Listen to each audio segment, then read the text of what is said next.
సికింద్రాబాద్ లోని doctor Narayana college of hotel management లో 100% job guarantee 966365 అందరికీ తెలుసు 2-3 డేస్గా టెమోజియన్ అనే ఒక వ్యక్తి భార్య కొడుతోంది అంటూ ప్రెస్ మీట్ పెట్టి అలాగే మీడియా దగ్గరకు వచ్చి తన గోడును వెళ్ళబోసుకున్నారు. ఆ తర్వాత ఆయన భార్య అయినటువంటి లక్ష్మీ గౌతమి గారు కూడా బయటకు వచ్చి తన సైడ్ ఏం న్యాయం ఉంది, అసలు ఏం జరిగింది అనేది కూడా బయటికి చెప్తా ఉన్నారు.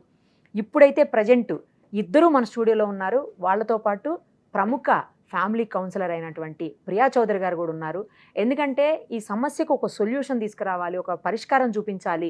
ఎంతసేపు రోడ్ల మీదకి వెళ్ళి కొట్టుకోవటమో తిట్టుకోవటమో మీడియాకు ముందు వచ్చి మాట్లాడుకోవటమో లేదు అంటే పోలీస్ స్టేషన్ చుట్టూ తిరగటమో సమస్యకు పరిష్కారం అయితే కాదు. కాబట్టి ఫ్యామిలీ కౌన్సిలర్గా ఆవిడ ఎన్నో ఇలాంటి ఇష్యూస్ చూస్తున్నారు. కాబట్టి ఆవిడ ద్వారా అయితే ఈ సమస్యకు ఒక పరిష్కారం లభిస్తుంది, వాళ్ళకి ఏదన్నా ఒక సొల్యూషన్ దొరుకుతుందన్న ఉద్దేశంతో అందరినీ ఒక వేదిక మీదకి తీసుకురాగలిగాం. ఈరోజు ఒక్కసారి మాట్లాడదాం, ఎవరి ప్రాబ్లం ఏంటో, ఆ సమస్యకి ఆమె ఏం పరిష్కారం చెప్తారో, వాళ్ళు ఏ విధంగా రిసీవ్ చేసుకొని కలిసిపోయి ఉండాలి అనేది ఎవరమైనా కోరుకుంటాము జనరల్గా.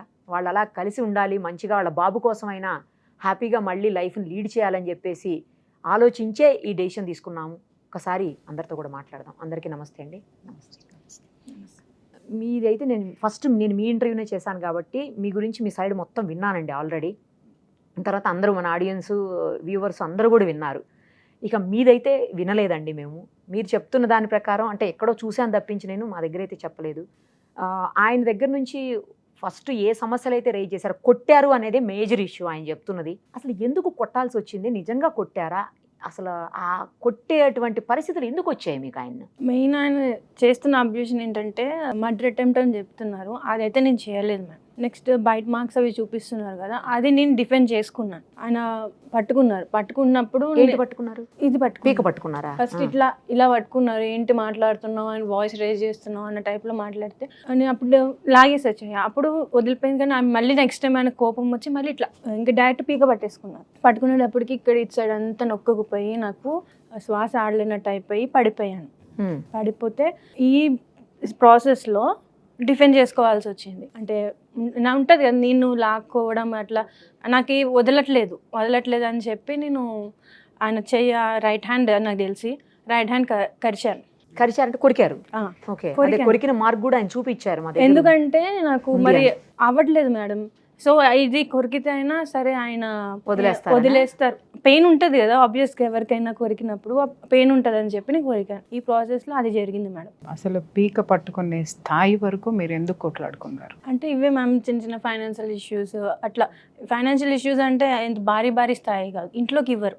ఇప్పుడు ఈ మధ్యన ఇస్తున్నారు. ఒక 1.5 year నుంచి నేను జాబ్ జాయిన్ అయ్యాక అప్పుడు నాకు ఇస్తున్నారు. అదేంటి, అదేమన్నా క్వాలిఫికేషన్? ఇంట్లో డబ్బులు ఇవ్వాలంటే నువ్వు జాబ్ చేయాలనేది అన్నారు మేడం. నువ్వేమైనా సంపాదిస్తున్నావా, నువ్వేమైనా తీసుకొస్తున్నావా, నీకు సపోర్ట్ చేయడానికి అని అడిగారు. ఫస్ట్ మీరు జాబ్ చేస్తానని చెప్పారా? లేదు మ్యామ్, పెళ్లి మాటల్లో నేను జాబ్. పెళ్ళప్పుడు మీకు ఉద్యోగం లేదు? వాళ్ళ పేరెంట్సే వద్దన్నారు.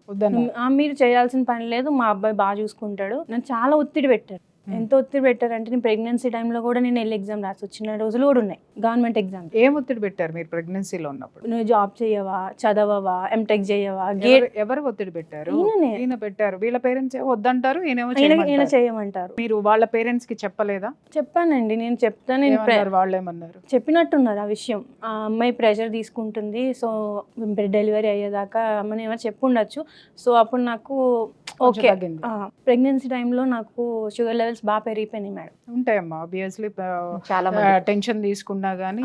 ఆ ప్రెగ్నెన్సీ టైంలో షుగర్ పెరగడం వల్ల వీళ్ళు నన్ను వదిలేయడం అంటే షుగర్ పెరిగింది, పెళ్లి టైంలో చెప్పకుండా చేసేసారు, నీకు ఎప్పటి నుంచో ఉంది షుగర్. వీళ్ళు ఎలా కన్ఫర్మ్ చేస్తారు మేడం? యాక్చువల్ గా ఎవరికైనా ప్రెగ్నెన్సీలో షుగర్ అనేది వస్తుంది, అర్థమైందా?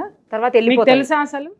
అది తర్వాత షుగర్ వచ్చింది, మా పేరెంట్స్ ని పిలిపించారు, తీసుకెళ్ళిపోండి మీ అమ్మకి షుగర్ వచ్చేసింది. ఈయన ఒక్కరే అన్నారా, ఈయన పేరెంట్స్ కూడా అన్నారా? పేరెంట్స్ కూడా.